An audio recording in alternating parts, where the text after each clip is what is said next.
All right, it's 7 o'clock. So I'm going to call the July 17th meeting of the Committee of Whole to order. My name is Kevin Murdoch. I am the councillor in Oak Bay, currently acting mayor, and I'll be chairing the meeting tonight. So welcome all. I'm just going to kick off by acknowledging that the land on which we gather is the traditional territory of the Coast and Straits Salish peoples. Specifically, we recognize the Lekwungen speaking people, known today as the Songhees and Esquimalt First Nations, and that their historic connections to these lands continue to this day. Also, I'm just going to point out that these proceedings are live streamed by a webcam and are later archived for later viewing. So if you're speaking, your comments will be recorded. And if you're in the front row here, the back of your heads may be seen as a little bobbing piece. So with that, we are sitting as Committee of the Whole. If those of you who got here a bit early may have recognized that we had an early council meeting, which is where we sit as a legislative body and a bit more formal. Now we're moving into Committee of the Whole, where we are here to discuss the applications in front of us in a more informal fashion. So at this in this format, although we usually sit as a table, because of the multiple of proceedings, we're sitting up here in a more of a council configuration. But we are still welcoming the public to come and comment on the items that are coming before us today. We have a very large agenda, so I'm hoping that all council and people speaking at the microphone will keep their comments brief. If you agree with things that have been said prior to you, that you try and just reflect that in your comments so that we can move things through things fairly quickly. Getting straight to the agenda, we have item number 1, which is a quarterly financial report. This comes regularly to us, quarterly, in fact. Ms. Jensen, Ms. Carter, do you have any verbal updates attached to this report? Thank you, Your Worship. But there's nothing really out of the ordinary with regard to this report. It's pretty standard for the second quarter of the year. The one thing that I will point out is the licenses and permits, which are quite significant already for the first half of the year. In addition, in this report, you'll notice I have added a couple of charts, and if that would be helpful, ongoing future meetings, I'd be happy to do that as well. And just one other point that isn't in the report, but I can give you an update on. The property taxes were due July 4th, and the number of deferrals, so people who are allowed to defer their taxes through the province, has gone up 20% this year, so quite a significant jump. All right, thank you very much. Are there any questions of Ms. Carter from the committee? No? Oh, I forgot to mention this. So you may have noticed that we were very skinny on people today. So we have the three councillors here. Councillor Zelka is ill and unable to attend or call in. And so Councillor Braithwaite, who is out of the province at the moment, is actually offered to call in. And so she is here by a teleconference. So we have an extra bit of process today to ask Councillor Braithwaite via telephone for her support and comments. So you'll hear that as we go through. Councillor Braithwaite, did you have any questions of Ms. Carter? No, just thanks for the report. Okay. At this time, it's appropriate for me to invite the public to come forward. And if you have any comments on this agenda item, you are more than welcome to come forward and speak at this time. All right. I see none coming forward. That's fine. Move receipt. Thank you. Moved. Seconded. Moved and seconded. Any further discussion? Councillor Braithwaite, anything else? No, thank you. I'll call the question. All those in favor? Opposed? Councillor Braithwaite? In favor. Thank you very much. Motion passes. We're now moving on to land use applications. And the first item number 2 in our agenda package, is an Uplands siting and design application. We have siting and design control as council through the Oak Bay Special Powers Act for houses within the Uplands. So this comes without variances, but it's coming to us for siting and design approval. Ms. Jensen, the Acting Director of Building and Planning, can you just give a quick overview of the application? Certainly. So this application is for a 2-story home with similar siding to the existing 1-story home that's on the site. The proposal includes construction of an in-ground pool as well, which would result in the removal of 2 cedar trees. So the application was reviewed by the Advisory Design Panel. They suggested that the applicant increase the size of the chimney, creating more substantial front columns and making the windows more significant. They also discussed providing a better connection to the streetscape and planting additional Gary oak trees if the cedar trees had to be removed. So while there were no specific items of concern for the proposed home, staff continue to have concerns regarding the removal of the 2 cedar trees. They are substantial and are in good health. They have been reviewed by the district arborist, who has indicated there does not appear to be any undue hardship to support their removal. Okay, thank you very much, and I believe the applicant is here. We'll have you, there will be some questions, I'm sure, so you might as well come up. If you could just write your names down while you're standing there so we have the correct spellings for the minutes. Are there questions of staff or the applicants from members of the committee? Councillor Kirby? I did have a question about the trees and the swimming pool siting. Knowing that you're not a big fan of the trees, as with a formal application to former application, but I understand the desire to remove them. But I also am concerned about the canopy loss on the site. So if you could just speak to that issue a little bit. Like, I also, my understanding is that the proposal is to plant some more trees, some Gary oaks. If you could just explain a little bit about what that trade-off is, how the community benefits and how that fits in with the vision of the park-like setting of the Uplands. I'll let the applicants answer the question. Go ahead.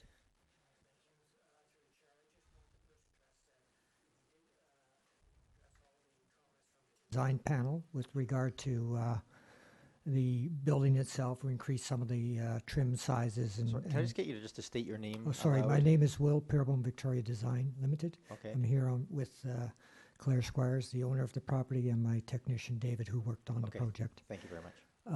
So we have addressed basically all the comments from the design panel with regard to the house itself. The issue seems to be, and I'll have Claire probably get into it a little bit more, but as a design and as we talked to the design panel, and his name, one of the fellows on the design panel who is very much in favor of keeping trees, also agreed with us that this is the prime location to put the pool. Anywhere else we would be affecting existing oak trees, which are mature trees and are historical trees to Oak Bay. These are really 2 overgrown cedar they're not native cedar trees. They've just hedge type tree that has overgrown over the many years, and you can see by the hedge to the north. So what we are trying to do is put it in a place, remove, yes, we agree they are substantial trees, but they aren't native trees to this area. But this allows us to save the native trees in there. And in actual fact, one of the oak trees is already being affected by one of these trees, and so forth. But I'll let Claire clarify some of that.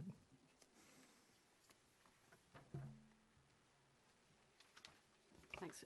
Councillor Kirby, you're right. We have requested the removal of these trees before for a variety of reasons, including the detrimental impact on the oak trees previously. Last year when we applied for that, there wasn't any visible damage, and the arborist said it's unsure as to whether they are damaging, even though the canopy's intermingled. Now, a year on, when Chris Paul did his site visit, he did agree that you can actually visualize damage to the limbs. And I know some of you were able to do the site visit today, and you probably saw that. So it's pretty obvious that where the canopy of the 2 deodars is actually impinging on the Gary oaks behind, they are actually dying. Right now, one is visible. I think it's going to be sort of apparent very soon that the other one is going to be impacted, just from the size and magnitude. As Will actually said, it was John Armitage on ADP who was fairly outspoken about the removal of the trees. We did have a good discussion at ADP. They made some great recommendations. They didn't request any changes. They were very, very positive in their entirety about the plan, and said it was a great addition, a great change. And he did actually say, I quote, "I'm normally the tree guy, and in this case I support removing these trees, partly due to the effect on the other trees, especially if complemented by replanting." And he went on to suggest that we did actually add some further trees, ideally Gary oaks. We'd already proposed to add some Pacific dogwoods in alignment with the urban forest strategy. And the original plans actually put us over the 45% desired threshold. We took ADP's comments on board, and we've added 3 Gary Oaks proposed in the northwest corner, exactly where they suggested. So we are actually close to 50% on the canopy. So that, to answer your question, in terms of the long-term plan, in terms of uplands, in terms of the park-like setting, we're basically removing 2 trees, which our arborist report, I don't believe you had a copy, has said one of the trees is actually in fair health and fair structure. We've had lots of limbs down from that tree. I think you were able to see some damage to some of the limbs right now, so there is a potential damage or danger to us as a family, sort of hangs over our child's playhouse right now, and that limb can fall at any time. In the windstorms, you've had several 5 to 6 foot branches falling from the trees, and the way that they've been pruned by the previous owners, there are no lower limbs to actually buffer any fallout or any cones falling, any limbs falling. So there's a number of reasons as to why we're requesting the trees to be down. As Will said, right now it's the location of the pool. We had a lengthy discussion with ADP as to alternate sites. I do actually have a letter that was sent by our neighbours who we negotiate, or we liaise with all of our neighbours at length before submitting any plans, all of whom are very, very supportive of the plans. One of our neighbours directly to the south, our next door neighbours, Eric and Mary Ann Benson, actually were kind enough to write a letter of support, which ADP had. Unfortunately, you haven't received a copy, but I have it here if you'd like to see it. And they're very supportive as well of the location of the current pool, because any noise is actually buffered by their garage. So the potential of moving it to the south, it would be contiguous to their master bedroom window, their kitchen bedroom, very, very close to their property. So they've already said they wouldn't be supportive of that, in addition to there not being room there because of another Gary Oak. Again, if we look to move it anywhere else on the lot, like further north, we would argue that's undue hardship, having a swimming pool on the north side of your property behind the garage where it's not actually visible from the property.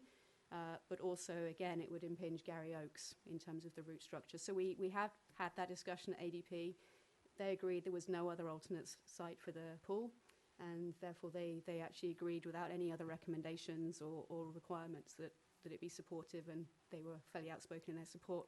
If I may, Chair. Please.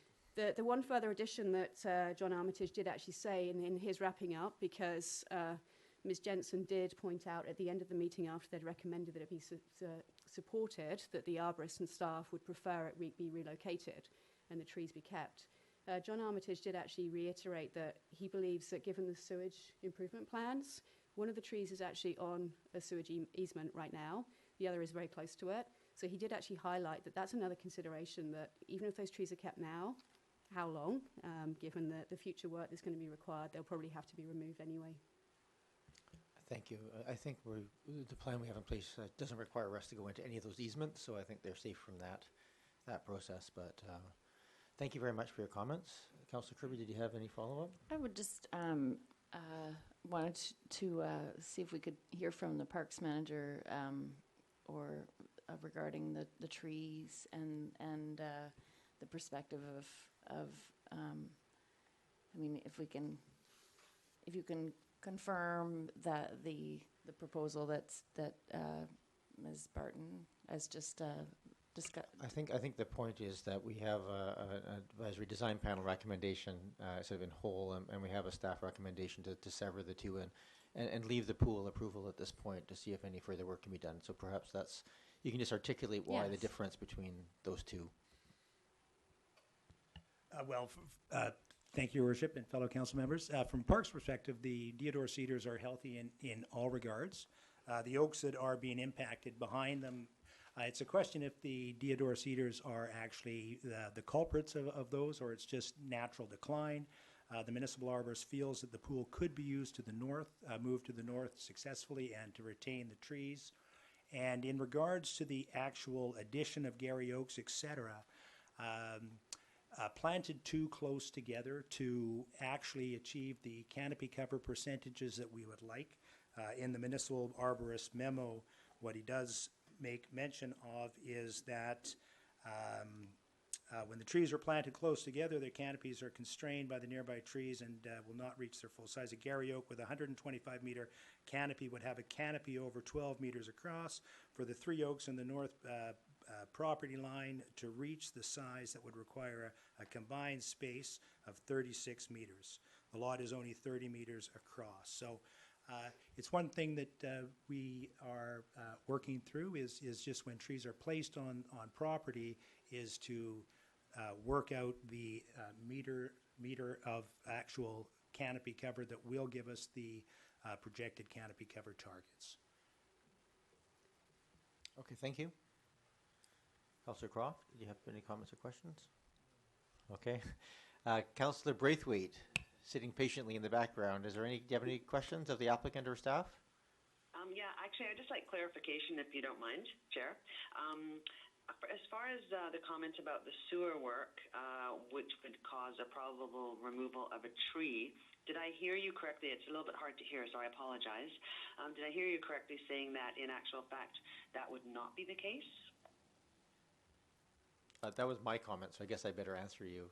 Just that the current plan for the sewage upgrade, as I understand it, Mr. Haran can confirm this, is we're not planning on digging up any of the rights-of-ways inside the Uplands. That was part of the design process, and intentionally was to just avoid that completely. Is that correct, Mr. Haran? That is correct. Yeah, so the expectation is that we wouldn't need access to those sewer easements. So I just... Okay, thank you for that clarification.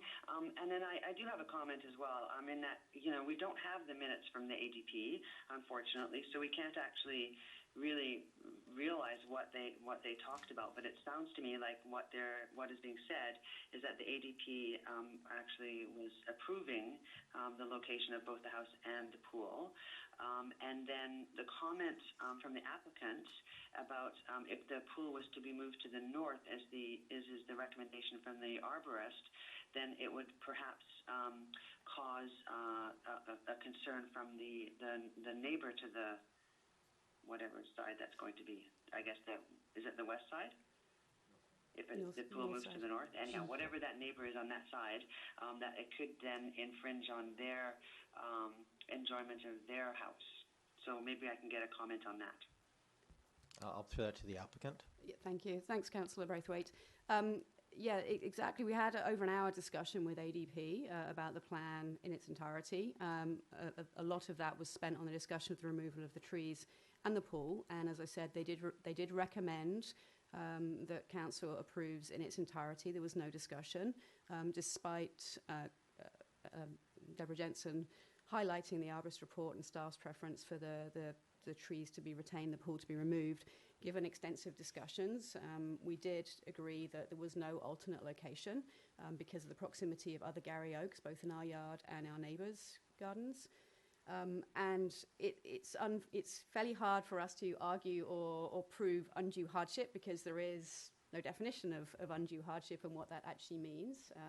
And I don't think there is for any local government currently. I think that's a known gap that's highlighted in the forest canopy strategy. But obviously, even if it was viable to locate the pool on the north side of the property, that would be far from ideal. And then when we start looking at the tree bylaw and it starts talking about some of the valid reasons for having some of the trees down in terms of undue hardship and other sort of material factors, then having a pool on the north, having it right behind the garage, we have two very young children, both under 5, having it where you can't actually view the pool from the house would be a real safety factor. So we would also argue, even if it was viable, which we've reviewed it at length, we've taken over a year to plan our house. ADP recommend or acknowledge that we've come up with a very, very sensitive design overall, as our neighbours have identified. So even if it was viable, it would be far less than desirable. Okay, And thank if you. sorry, Mr. Chair, if I may just respond as well to the comments regarding the location of the Gary Oaks. We have adopted all of the recommendations from ADP in their entirety, and we did that within a less than 48-hour turnaround, as Will alluded to. One of the things they did recommend was the addition of Gary Oaks in the northwest corner. So we've followed exactly what they suggested, and we've put them in. We're more than willing to review the location and to work with the arborist to come up with the ideal site. But unfortunately, we only saw a copy of the arborist report late on Friday afternoon, so we haven't had any time to work with our landscape designer to actually figure out where's the optimal site. Okay, thank you. And I guess my question was, is there room to move these trees in a way that would make them more potentially successful, and what would that look like in terms of a motion? If this was to go forward, could the motion be made in such a way that it'll have the flexibility to move the trees around and so forth to the best possible, as long as staff approved it? Mr. Heidley? Thank you, Your Worship. I'd have to re-review the landscape plan. As it is right now, we don't achieve the canopy covers that are our targets with the placement of the trees at this time. I think the arborist report said they, even with the constrained amount, that they would still meet the target. They would just be less than what was currently there. Is that not correct? Yeah, if I may, we're actually achieving close to 50%. So even without the addition of the 3 new Gary Oaks, as suggested by ADP, we were already over the target 45%, which again is just a target right now. With the new 3 Gary Oaks, we're close to 50%. That was in the arborist's report. I apologize. Take your time and have a look at it. But that was my memory of this, was that it did achieve the goals. Yeah, it's more the spacing of the trees, but yes, you're correct. Okay.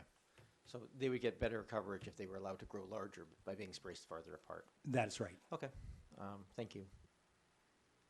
All right. I'm going to turn to the committee here to make a motion or to I guess we can, at this point, if there's no further questions, I can put it to the public to ask any comments. Is there anybody from the public here that wishes to speak to this application? All right. Not seeing anybody rushing to the front here on this issue. I will, which can be seen probably as a positive in terms of the, you'll have no letters and opposed either. We have, I did need a motion from somebody here because we need to move things forward. I would make the motion that it be recommended to council that the proposal, which would be the number 1 option, to construct a principal building, an accessory building, swimming pool on Weald, and this option would allow the applicant to continue with the necessary building permitting process for the site development. I would move. Second. Moved and seconded. Is there any further discussion from committee? Councillor Kirby. Well, I see the constraints of the site having visited today. I have to just express my disappointment that those trees would be removed. They are very large and very, they're a great part of the canopy there, the neighborhood. They may not be native, but I feel like they are going to, they are absorbing a huge amount of rainwater and assisting in the drainage of the neighborhood or the houses in the vicinity. I'd have some concerns about that when you remove 2 very significant trees, that you're at risk for some issues. But I hopefully that the replacements will make up for that, and that obviously you're planning some hydrology. You've got some experts, I'm sure, that will avoid those issues. Certainly with the pool replacing it. And it's just disappointing because we've gone through such an effort to ensure that those trees weren't removed, and to have this happen, I think it's just disappointing because those are significant trees. Thank you, Councillor Kirby. Councillor Croft. Having made the motion, I'll also speak to my motion, and that is that I've lived under a Cedrus deodora for 30 years. I know what they're like to live under. I know how they pop branches off when you don't want them to. I know how they have problems with snow when we do get snow here. So all trees reach a happy lifetime, and maybe these trees have reached that and can be replaced with trees that are more suitable to the original area and topography that's there. All right, thank you. I'll go. Any other further comments, Councillor Braithwaite? No, thank you. Okay, I'll. It seems the majority. It sounds like they're leaning towards approving the pool and both. This one is a difficult one for me as well. I don't want to see large trees taken out, but I also would love to see us move more towards native plant species and so forth. And I recognize the concerns raised by staff. I think they have to be honored and recognized, and I don't go against those sort of recommendations easily.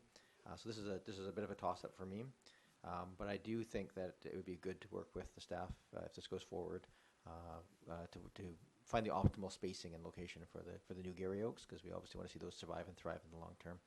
All right, with that, I will call the question. All those in favor?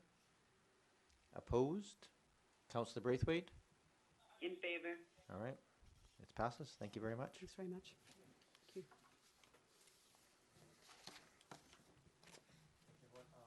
Item number 3, which is, as you may see, there is new correspondence for 3150 Norfolk. The owners of that property have asked to defer that application until September, so we will not be discussing that today. Item number 4 is a development variance permit application for 362 Sunset Avenue. And I'll turn to Ms. Jensen for a quick overview. This is an existing home down at the corner of Sunset Avenue and Sunny Lane. The applicants are proposing to construct a second story above their main floor. It's just a portion of the building at the rear of the house. There's no change to the footprint. The existing home, however, does have legal non-conforming status for its setting on the lot, so technically it's already too close to its rear lot line. So by introducing that extra volume on the top of the existing home, it's necessitating the development variance permit. The request would be to take it to 7.2 meters to the rear lot line. Okay, thank you very much. Is the applicant here tonight? All right, thank you. We'll call you forward if we need you, but we'll see if there's any questions of the committee. Are there any questions of the applicant or staff? Seeing none. Councillor Braithwaite? No, thank you. Is there anyone from the public who wishes to speak to this application? I'm not seeing any. Okay, then I guess I'm looking for a motion. I'd move the staff recommendation. Second. Moved and seconded. Any further discussion? Councillor Braithwaite, any further discussion? No, thank you. All right, I'll call the question. All those in favor? Opposed? Not opposed. So this is a recommendation to council to approve the variance. The process now is it'll go to committee to sort of, or sorry, to council after this meeting just to formalize that recommendation, and then the notice will be given to neighbors, and it'll come back into the September council meeting for final consideration. All right, thank you. We're moving on to item number 5, which is a development permit application for 383 King George Terrace. Should I get a motion to receive the written correspondence? Move receipt. Seconded. Moved and seconded. All those in favor? Opposed? Councillor Braithwaite? In favor. Okay, thank you. So we have received a number of written correspondence pieces related to this application. I'd just invite the Acting Director of Building and Planning, Ms. Jensen, to just do an overview of this consideration. So this site was actually considered by council earlier this year for a development variance permit to construct a new home on the site.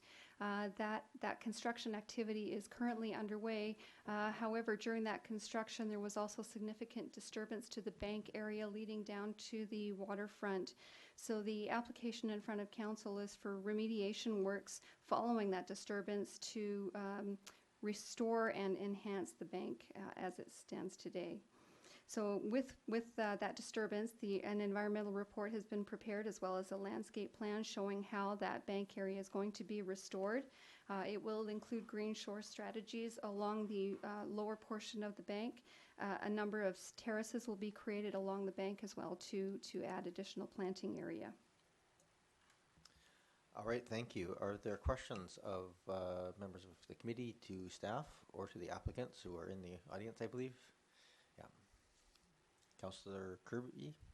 I'm just wondering if we can have some explanation of the Green Shores application, or what kind of a process is being used to restore the bank. I'll just invite the applicant or This applicant's is- representative. So if when you come up, can you just give your name and area of residence or business? Given that this is a new thing for us, we haven't really, Green Shores is in the OCP, but not in our bylaws, or Sure. we haven't sure. actually had, I don't think we've had an application that's included much of this kind of an approach, so. Great. Happy to speak to you a little bit. My name is Paul DeGreef. I'm a landscape architect with Murdoch DeGreef Landscape Architects, and we're based in Saanich. I've got a bit of history with the Green Shores program. The Green Shores is administered by the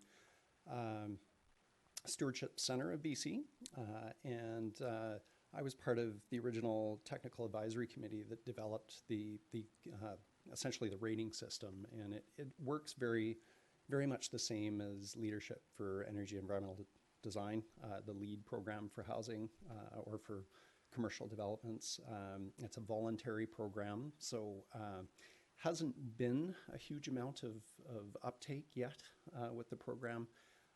So BC has just partnered with Washington State, and there's a new technical advisory committee, which I'm a part of, that is working to sort of get the word out. Washington's a little bit farther ahead with it than we are. They've been working to implement, but the idea is to work with homeowners, waterfront owners, whether it be larger developments, parks, or single-family homeowners, to appreciate the shoreline dynamics. Shorelines are high-energy systems, especially in places like the property that we're talking about today. They require a certain amount of sophistication and consideration when working with them, and the program has a number of different fast components to it. One is stormwater management. That's my expertise and background. That's how I got involved with the program. But there's also consideration of sediment movement systems on the shoreline, shoreline vegetation, those kinds of aspects. So it's I think it's a really great program, and I'd love to see our communities start to adopt it and incorporate it at least as a consideration in the development process. So hopefully that clarifies a little bit. Yeah, and then if you could just describe a little bit what the process is being applied in this instance. Sure. So we haven't actually talked to the applicant about doing a formal assessment on their property, but what we have talked to them at length about is applying Green Shore's principles. So sediment management is a key part of that. We had a coastal geomorphologist named John Harper. He's now retired, but he's still consulting. We had him come down and look at the property and write a report for us and describe the systems that he saw operating there. So really the idea with the sediment transport system is to instead of building walls and causing a lot of wave energy to be reflected back onto the beach, we would adopt a softer approach. So we would try to use wood and vegetation principally to that would move with wave energy, and you know, for some homeowners that causes a little bit of consternation, but in the end it's a much more beneficial kind of approach to the long-term health of the beach and the ecosystems that depend on sand. What we don't want to see is a hardening of the shoreline, which ends up resulting in a loss of sediment. Thank you. Thank you. Councillor Kirby, anything further? Okay, thank you. Councillors, any other questions of the applicant at this time? Councillor Braithwaite, did you have any questions of the applicant or staff? I don't think so, but thank you. Okay, I had one question. Maybe I should be Mr. DeGrief before we go all the way back.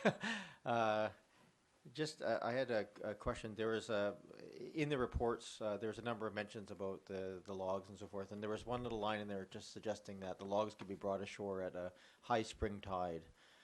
But I'm assuming this work is going to be done before a high spring tide. So I just want to clarify the timelines anticipated with this application, when this work would actually be done for the remediation work of the foreshore. So correct me if I'm wrong, we have the ecologist here as well, but we would hope to work within fisheries windows. So generally my understanding is that those windows through fisheries and oceans would be summertime ending mid-September. So we would want to have the bulk of the work done in that time period, and that would include revegetation of the upland portion of the riparian zone as well. Okay, that's good. My concern with seeing that was, okay, is this going to go through the entire winter without the vegetation and so forth? So that probably answers my question, but if you have something else to add. Yeah, just Could you just give your name again? And my name is Patrick Lucy. I'm an aquatic ecologist, marine biologist, oceanographer. and I'm working on this project. And so Paul is correct that we are looking at fisheries windows, but it's important to note that we're talking about ocean fisheries windows, not the traditional freshwater fisheries windows. And so here we're primarily concerned with spawning in the foreshore very high up in the intertidal zone. And these are small fish that mature salmon are heavily dependent upon as they're moving back upstream to spawn. So we have to time when the spawners are not there, but it's a high enough tide to get the wood in because we don't want to use any equipment. So we're trying to avoid the use of heavy machinery or anything. All of the work is intended to be done manually. So there we're trying to find exactly the right window. And the term spring tide was only meant to mean a very high tide. Okay. And just on the green shores, although this is a marine shoreline, green shores applies to freshwaters as well. So it's streams, lakes, wetlands, any property that has an aquatic fringe or edge to it. Does that answer your question? Yes, thank you very much. All right, seeing no other questions from the committee, I will invite the public to come up and speak. Just in the interest of time, I would ask that people try and keep their comments brief. And we have received quite a bit of correspondence on this particular application, I will say. And a lot of that has been about the ways of improving the process for foreshore protection. So there's a lot of, and some really good feedback. I think that will inform a lot of our, this is a fairly new process for us to go through this this evaluation process and things. So, which is all great and certainly welcome now and welcome in the future. You know, I want to remind everybody here that we're here to consider a very specific application. So we're trying to address whether or not the application that's here is sufficient to give approval for them to go forward and do the remediation work on that land this summer. Please welcome. Thank you. And I'd like to read from I have to ask you, my letter. Ms. Cumming, can you just I'm say sorry, your name? Marion Cumming Thank at you. 151 Sunny Lane.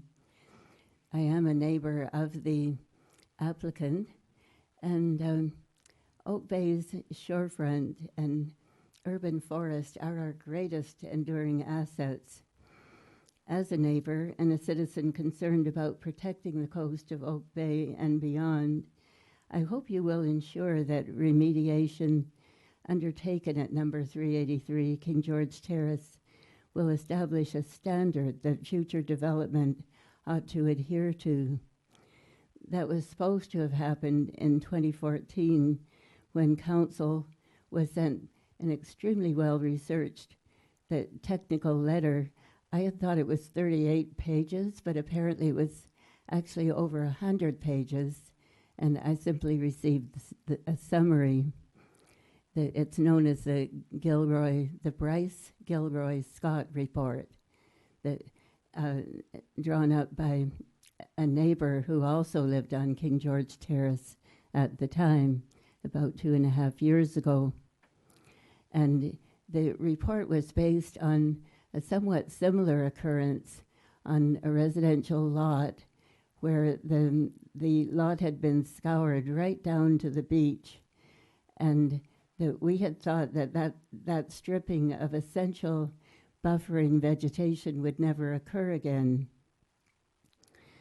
So I and some of the neighbors hope that council will take 4 steps, require Green Shores certification, that in the actual documentation provided through staff, that it looks as though it's Green Shores principles, but not actual certification. And by certifying it, I presume that would lock in higher standards. And secondly, that suitable high standards be registered on title to ensure that future owners are compliant. Third, that a $100,000 bond be posted as assurance of completion and monitoring the required work. That was suggested by another neighbor. Fourth, that a schedule of appropriate fines be established for removing soil and protected trees and stabilizing vegetation, so that owners no longer consider the current system a cost of doing business in order to open up a view in spite of degrading habitat and risking erosion. And I'd appreciate staff being asked 4 questions. Is staff aware of Green Shores remediation on sites in the region that could offer appropriate examples to follow? The Gilroy Scott report that showed photographs of several before and after examples. Secondly, there are innumerable examples of normally voluntary projects being imposed on title, but are any known in relation to Green Shores certification?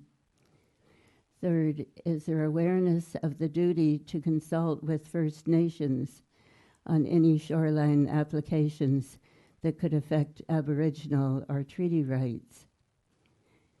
Fourth, as climate change forecasters anticipate rising sea levels, can staff research recommended expansion of the 15-meter development permit area to avoid possible damage to sensitive sites in the future? Thank you, Ms. Cumming. There were 4 questions being asked of staff there. I'm just looking at the questions. I would think the staff aware question is probably a question to come back in future as we consider sort of the processes around this. Innumerable example, voluntary titles but being required. That is certainly something we can do. I believe perhaps staff could just talk to the process of imposing things like LEED certification and so forth on as requirements on private property, if that's possible or not. And then the First Nations question, I think we are all very aware of all the rules around that. And in terms of climate change consideration, that does form part of our consideration for all things in the foreshore. Perhaps staff could speak to that as well if they feel comfortable. I don't want to spend much time on these. It's not directly related to this application for the most part.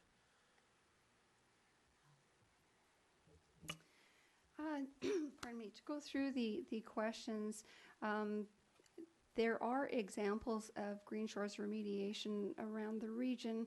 I can think specifically of a few sites that are in the Cabral Bay area. As far as examples being imposed on title, if property owners have undertaken this themselves, we wouldn't necessarily be aware if they've actually put anything on their title. With respect to council considering development permit applications such as this one, it would go back to that voluntary ability for the applicant to put something like that on their title. With the guidelines that we have in place right now, it's certainly nothing that we could enforce. As far as the Aboriginal rights are concerned, that is something that the applicant undertook when they first started construction of their house. So if council's looking for more information, I think Mr. Hamilton can certainly speak to that for you as far as the details are concerned. 15-meter development permit area setback, that is the standard at the moment. There is some discussion in some municipalities looking at increasing that to a 30 or a 50 meter, but I'm not aware of anybody who's actually done that yet. Okay, thank you. Is there anyone else from the public who wishes to address council or ask questions?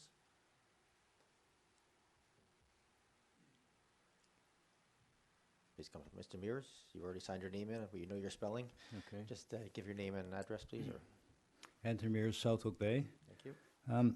Yeah, I have a problem. My problem is that we had a development at Sunny Lanes a long time ago. I took a counselor down there, and what they've done basically there is make the private, the municipal beach part of their patio. My understanding from the director of planning was that we would go to a development permit area and stop that ever happening again, although council received a big report from a professor at UVic telling you that you could have stopped it then, but you didn't do that. Anyway, when I looked at a Google map and I looked at the planning map, there's an awful lot of trees that have been removed. Like there's not a blade of grass left on the either the foreshore or the lot. Almost all of the properties along McNeil Bay are barriered off in some way, whether that's with vegetation or they're, they're just trees or whatever, the same thing as this property had initially, and all that's gone. So I don't want to see another Sunny Lanes. I don't want to see this look different from anywhere else. I think we should have it buried off, and it's going to cost us staff time to go and monitor all this restoration that's going to go on. So I think that's a problem I have. I do know that I talked to the bylaw officer, and he was not clear on what statute or what bylaw had been violated. He said it was a marine foreshore issue. I do know that the province is sending someone to have a look at this, so I don't know if you want to, if you can go ahead and approve restoration without the province's. My understanding, it's a provincial jurisdiction as well as a municipal jurisdiction. So basically, to summarize, I just don't want to see that looking like a patio and looking different from all the other properties there, because we could be setting a precedent. Thank you. Thank you. I think there was a bit of a question there in terms of jurisdiction. My understanding is that we're following standard process on this. There's no concerns here with us doing our approvals in the province looking at it independently as well. Yeah, okay. Thank you. Is there anybody else who wishes to address council or committee, on this item? All right. Any further questions of the applicant from members of the committee? Councillor Braithwaite, I'll go to Councillor Braithwaite, then back to Councillor Kirby. I have no further questions. Thank you. Okay, Councillor Kirby. I just wondered if the applicant can explain why there's no formal Green Shores certification being sought, that this is just an understanding, or I'm having gone through this process, having made a mistake and having to kind of correct that mistake, I would anticipate that there'd be a little more willingness on the part of the applicant to seek that certification. Mr. Clusie? Through your worship to Councillor Kirby, it's actually an administrative process, so you can't pre-certify. So it's a question of doing all of the work, design everything with the principles, and then you apply for the certification afterwards. And so you can't predetermine what the outcome will be, because we can't guarantee how it would be received. All we can do, it's the same as building a LEED building. The design team uses all of the practice and experience that they have, and then when you're done, you submit the application, and then it's independently peer reviewed, and then you get a result back. So the intent is to have it go through that process, but we can't guarantee up front that we can get it certified until we actually submit the application. But the intent is there to submit an application to be certified for Green Shores. Yes. Oh, okay. We just can't guarantee that it will be certified. Yes. Yeah. Well, that's understandable. Yeah. Yeah. Okay. Thank you. Thank you. Thank you. That changes my opinion. I would move the recommendation, option 1. Okay, we have a mover. Second. Seconded. Is there any further discussion from council on this item? Councillor Kirby? Just quickly, I just want to express my,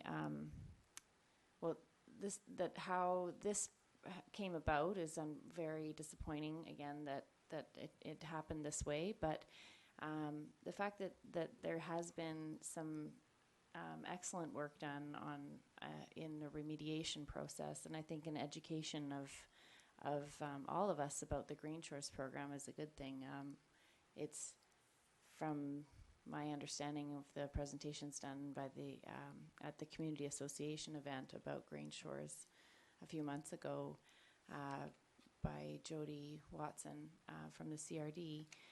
It's just a really exciting program, and in light of the changes we will see with climate change and rising sea levels, I think this is the time to be starting to adopt these processes, and it's really would be nice if we could see every neighbor in the McNeil Bay area or along the shoreline starting to adopt these kinds of principles, because when you have one hard surface, my understanding is that it impacts everyone next door. So for us to slowly but surely eliminate those hard surfaces and start coming up with some natural approaches to addressing the increasing intensity of storms and the rising sea level issue.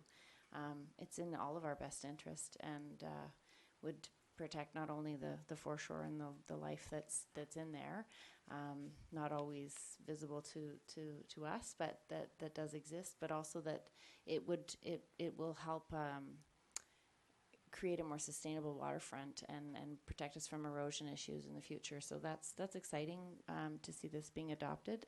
However, sad that the process ended up like this, but I just wanted to express my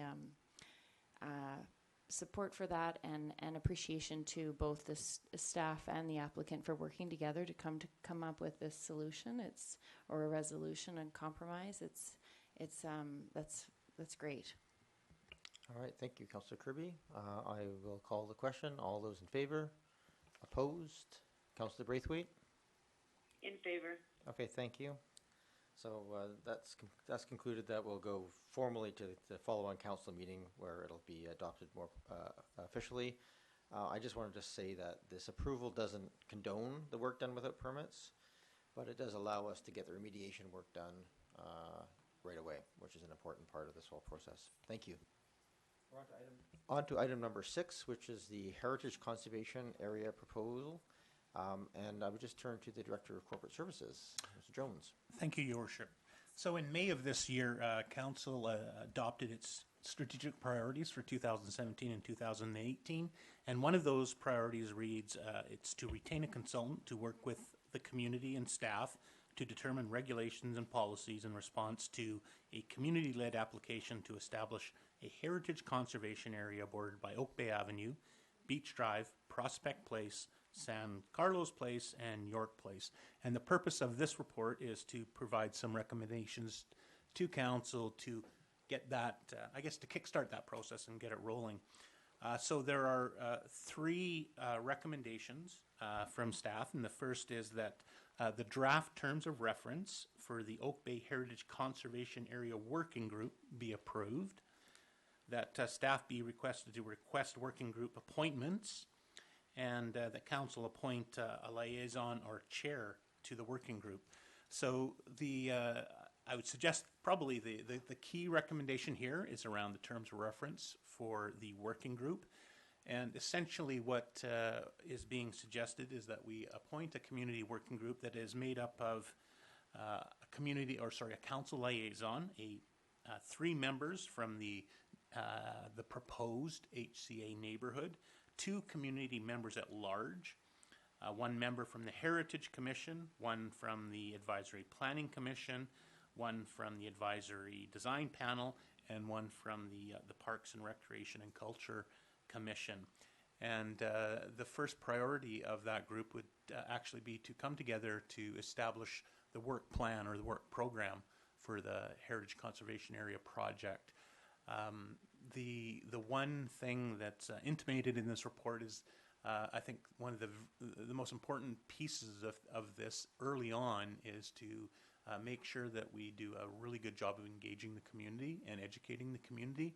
So the plan would be that even before the working group is established, that staff would go out and start working on that educational and engagement piece, so that in the fall we'd be able to go out into the community, and not just the community that is defined here as part of the potential heritage conservation area, but the community as a whole, and say, here is what a heritage conservation area may mean, and talk to the community, educate people, inform them, and that will allow then the dialogue to continue on further. So there are 3 recommendations here before Council, and happy to try to respond to any questions you may have. All right, thank you. Are there any questions of staff on this on these terms of reference and so forth? I do have a question. Councillor Braithwaite, please go. Thank you so much. So is it my understanding Mr. Jones, that you will go out to the community prior to the members being selected for this committee? Your Worship, the intent would be that if these recommendations were approved, we would begin right away requesting membership, people interested in becoming members of the working group. But at the same time, we would go out and probably ask for some assistance from experts in this field to help us educate and inform the community. So it may be that we hire a consultant who can work with us to provide engagement and educational opportunities for the community. So those two things I'm proposing would happen simultaneously, simply because we don't want to wait too long. I would anticipate that the working group probably would be established by the end of September. My hope would be, though, that we could do some earlier work just to talk about that educational piece. Thank you. And if I might ask one other question or make another comment, that was my hope that you would do them concurrently and that the members would be in place probably in September. Then the only other question I would have is the number of people in the working group. That seems like quite a large number for the working group, and I'm wondering what the thought was behind having that many people on the working group. Thank you. I think what we did is looked at the various organizations and committees that exist already, and what expertise might be available around those tables that we could bring to bear on this topic.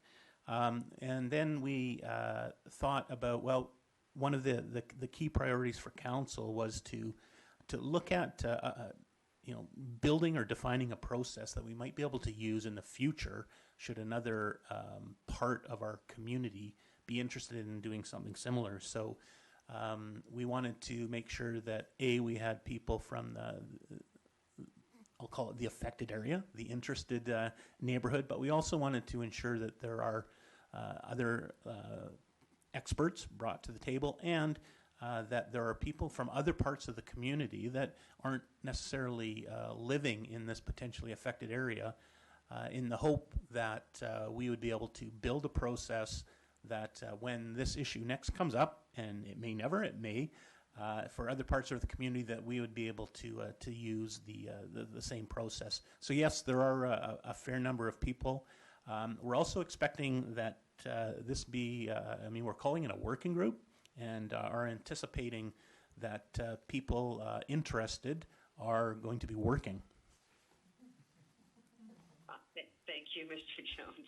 I'm actually very thrilled to see this come forward and the time frame around this, because it's going to be wonderful to see this this group come together with enough time left in the year to perhaps come up with some good recommendations. So thank you very much for bringing this forward. Thank you, Councillor Braithwaite. Any other questions or comments? I have none, but I'd be willing to make the motion to move this forward. Okay. Second. Moved and seconded. Any other discussion? I'll ask the members of the public if anybody wishes to speak to the. Please come forward. Again, routine is give your name and municipality of residence, please.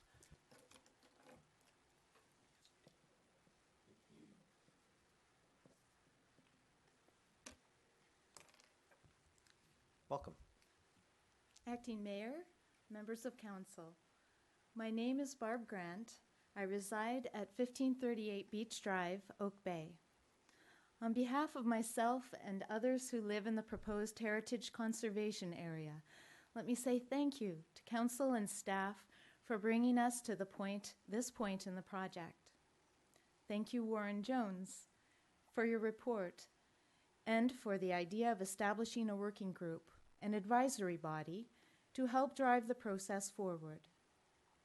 As I understand it, the working group will inform the public about the HCA proposal, liaise with staff, report to council and the advisory commission, and hire a consultant to develop policies and guidelines. Informing and engaging the public in the HCA proposal must be ongoing, and hiring a heritage consultant now to help us with that, as well as working with neighbors to draw up guidelines to preserve what has been noted in the Statement of Significance, should be our top priority. We, as a neighborhood, look forward to working together in a timely fashion to establish Oak Bay's first historic district. Thank you again. Thank you. Is there anyone else who wishes to address? Yes, we have someone coming forward. Thank you.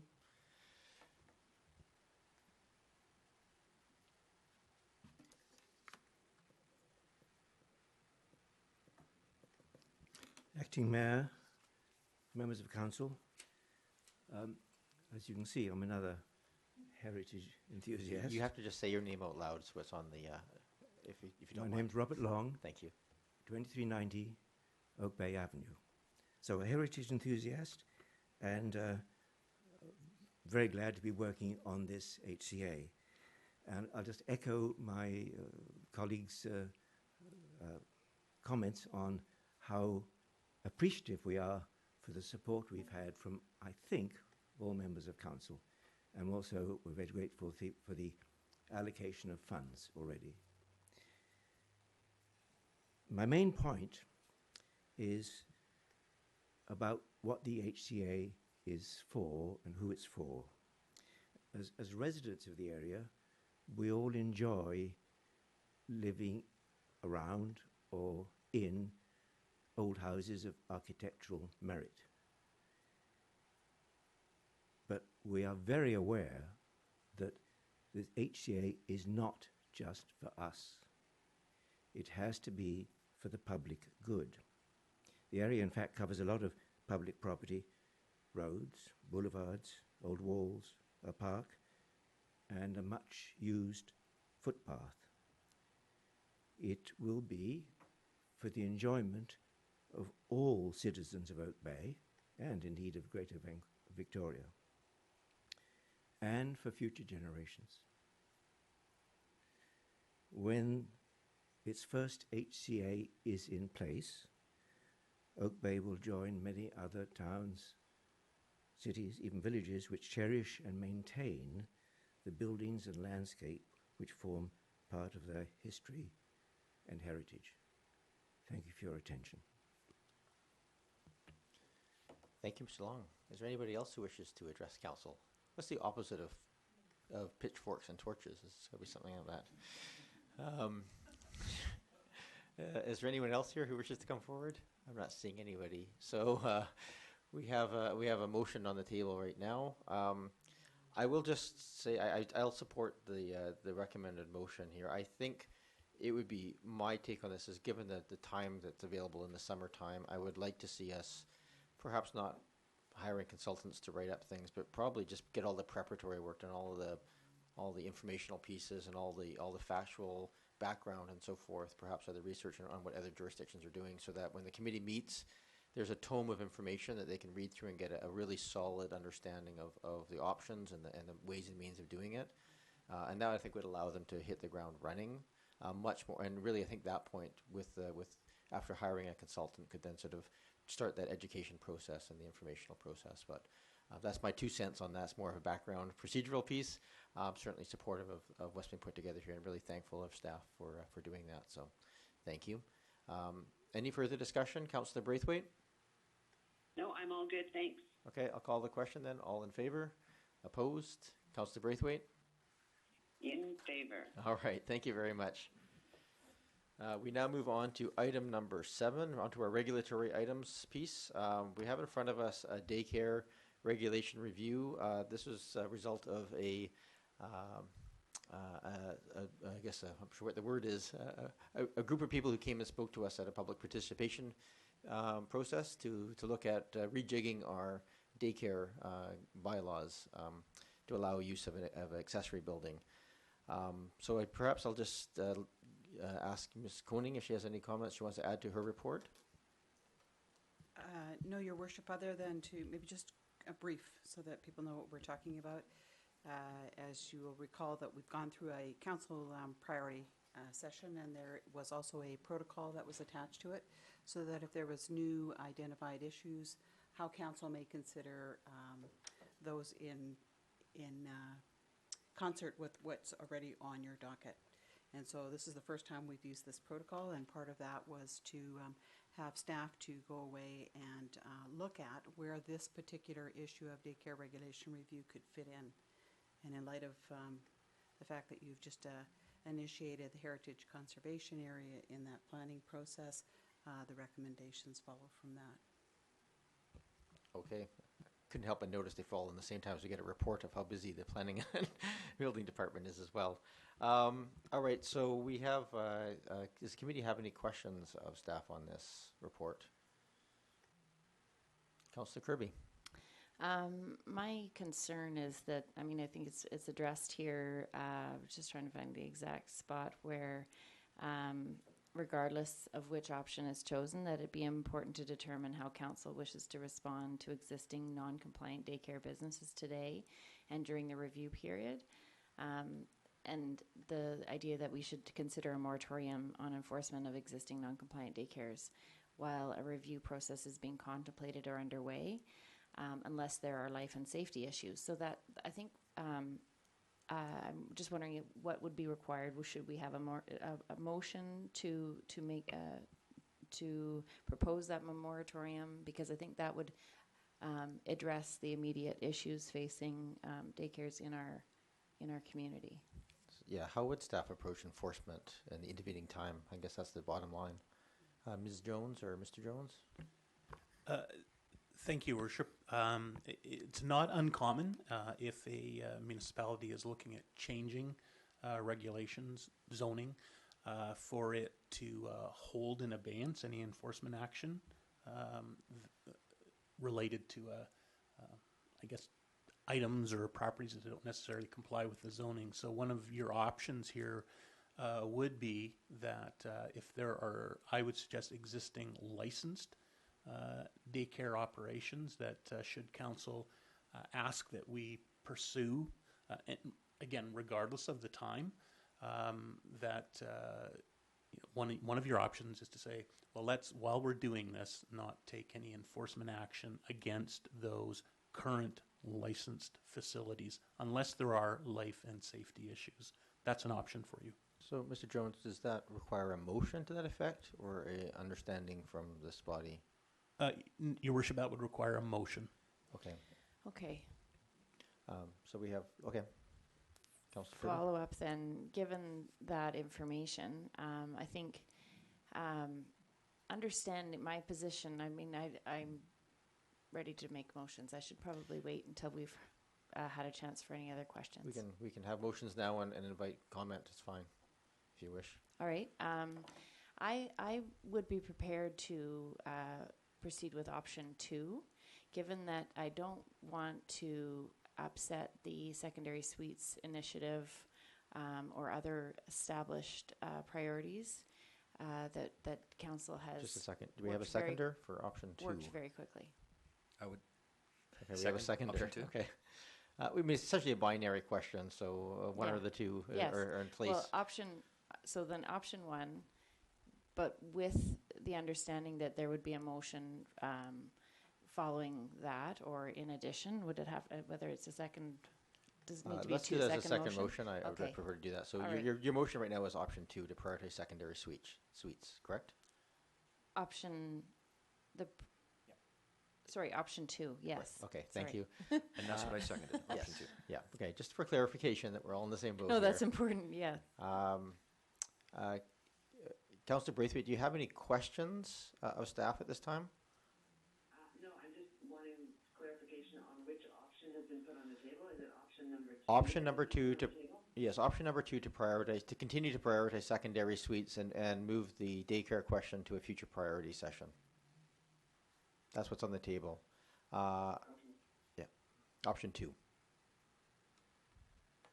Thank you. I'll invite the public. Is anybody from the public here who wishes to speak to the issue in front of us? All right, nobody can be coming rushing forward on this one. So, do you have any comments on the motion in front, Councillor Braithwaite?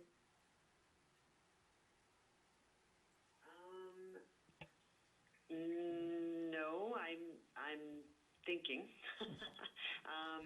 I was actually thinking more about option one being to try and take care of this issue quickly, and then moving on to the secondary suites regulation. So, in actual fact, my preference would be option one. Okay. Councillor Kirby? I think I can agree with you, certainly, Councillor Braithwaite, that it would be my preference. But given that the staff report that outlines the fact that there's the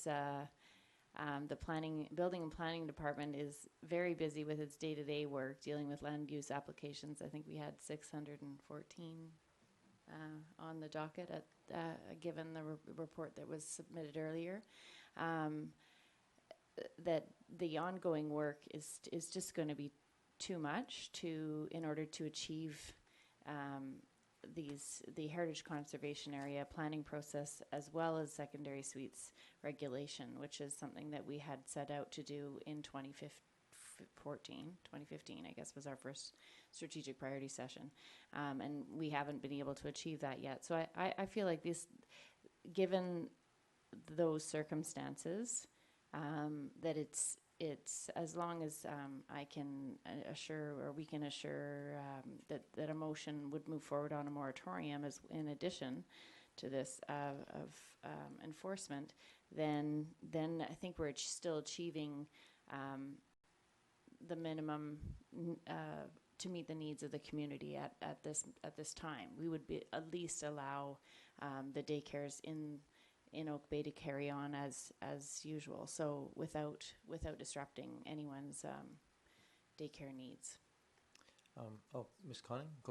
And just one comment, with all due respect, Councillor Braithwaite's comment about doing this quickly. I don't think that this is a quick process either. This actually is lengthy. There's a lot of work that needs to be done. It's a bit of a public hearing process, so it's not a quick fix. Fair enough. Does that change any part of your opinion, Councillor Braithwaite, in terms of your priorities? No, I still think I would prefer to have option one move forward first. Okay, I have a feeling we're going to end up in a bit of a deadlock here, because I'm in the same boat. I'd rather do that, and I've always said, and I have to stick by my guns here, that I'd rather see the secondary suites as part of a larger housing piece. So I'll call the question, and we just defer this one to a future committee of the whole. It doesn't have a great urgency to it, and we could have the majority of council here to have a more fair split. So I'll call the question. All those in favor? Opposed? Councillor Braithwaite? Opposed. Okay, I'm opposed as well, so that's a split. Could I get perhaps have a motion? What would be the appropriate motion to defer this to a future committee of the whole? Councillor Mr. Jones? Not councillors. Absolutely, you could refer this to a future committee of the whole meeting. I guess one of the things I would ask council, do you want to deal with the what do we do now? And if you are interested in continuing to allow, I'll just say non-compliant so yes, daycares. let's get to that now. I think Okay. that's still worth doing. So, do we need to defer this, or should we just table this for a future committee of the whole? May I ask a question? Please, Councillor Braithwaite. What would happen if we put option one on the table and had a discussion about that? Well, you can move it and see if there's a seconder. I'll move option one. Is there a seconder? I'm not seeing a seconder. This is my point about being a bit of a deadlock and just moving on. So, what's the appropriate motion to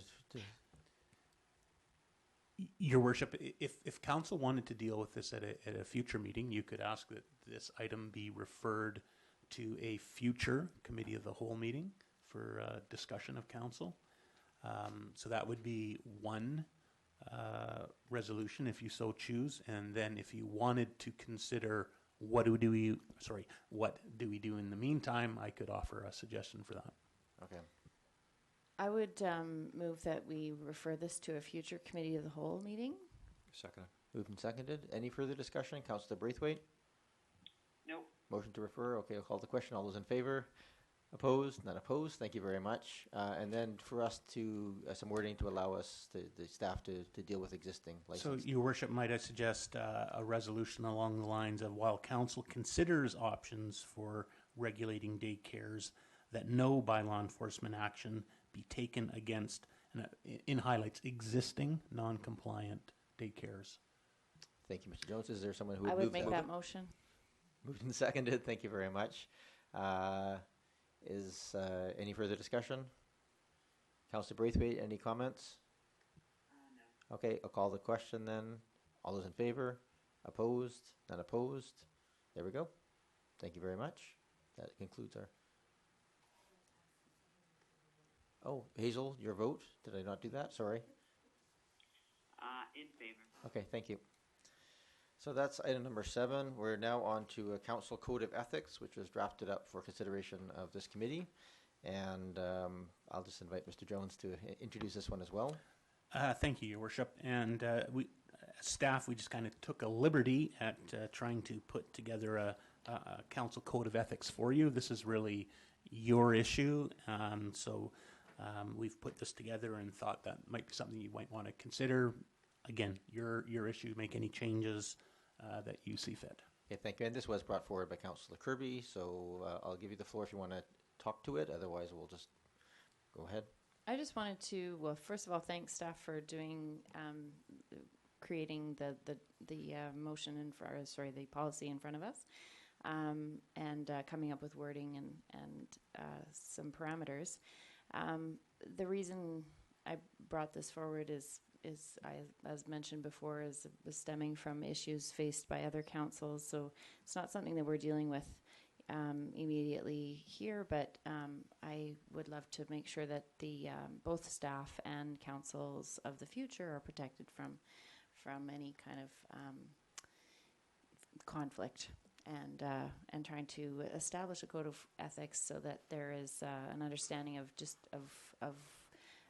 respectful behavior, and that we don't end up in the position of other councils up Island or elsewhere in BC. The other thing I just wanted to mention or highlight was that in the policy that I'd suggested we look at, which was the Saanich's example, there was specific mention of social media and the use of social media to share information about council decisions. And I think that is a very important aspect of this. And I mean, I don't see it outlined exactly, because this is a policy that's meant to just to encourage ethical behavior. But I would like to just draw attention to that issue, that I think we have the example of the President of the United States spending a lot of time distracting from honest hard work of the processes of government, and with random tweets, and we've seen elsewhere in the province where social media has been used to call into question decisions made by council in retrospect. And I think that part of the communicating decisions, and item 6 here is does address that. But I just want to just reinforce that can be a very destructive thing to happen, to have people or council or community members distribute misinformation and share information that doesn't necessarily reflect the true statements made by councillors. And that's just a really important part of this, I think, is to make sure that this applies to all areas of our lives, and outside of the council chamber as well. So. Okay, thank you. Yeah. We would hope that a code of ethics might affect Donald Trump, but probably wouldn't. I'd like to, sorry, okay, I'll make the motion as recommended to approve the policy. Thank you very much. Seconded? Moved and seconded. Any further discussion? Councillor Braithwaite? No. All right. Yeah, and I'll just ask the public if there's anybody here who wishes to speak to this. I'm not seeing anybody jump up. There we go. I will, in that case, I have nothing to add, so thank you, Director Kirby, for bringing this forward in the first place, and for staff for doing an exemplary job of writing it up. I'll call the question. All those in favor? Councillor Braithwaite? In favor. Opposed? None opposed? Thank you very much. It passes. And with that, we need a motion to adjourn and Move to reconvene as adjourn council. to reconvene as council. Move to adjourn to okay, you just did it. Sorry, second. Seconded. Any discussion? Councillor Braithwaite? No. Call the question. All in favor? Councillor Braithwaite? In favor. All right. Thank you very much. Motion passes. Yeah, we can just take just 3 or 4 minutes, have a quick break, and then we'll reconvene. Do you need a bit longer than that to reset the cameras? Your Worship, this particular recording will be included in the secondary agenda. So Okay. Thank you very much. So, yes, we'll just take a very quick break if we could and come right back and reconvene.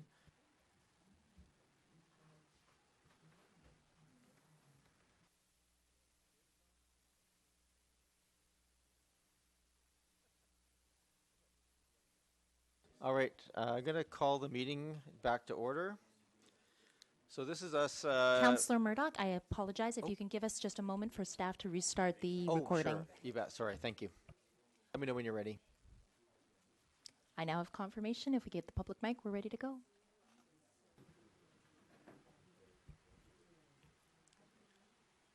Okay, everyone. Thank you very much.